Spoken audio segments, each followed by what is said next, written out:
Tap Heroes is an idle clicker game styled after puppet theater, featuring a generalized fantasy aesthetic. It's pretty charming. You watch a band of heroes battle their way through hordes of monsters, and you occasionally provide them with upgrades or personally intervene using your many divine abilities. Honestly, this is the first clicker game I've seen which casually acknowledges your omnipotence through its mechanics. But when you dig past the cutesy exterior, there's a lot less to love. While there's nothing technically wrong with the mechanics on display, it all feels very rote, function over form, and function over fun.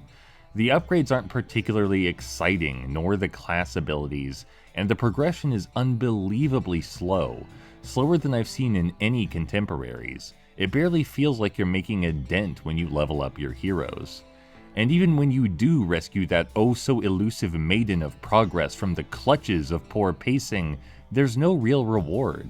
It's just more of what you've already been doing, and the process itself isn't fun enough to justify this ceaseless loop. To make matters worse, the coolest upgrades and abilities are utterly useless when you need them.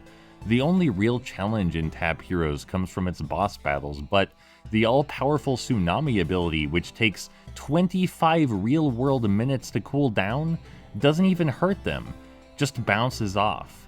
Why else would this ability exist if not to help with bosses? There's nowhere else to even use it.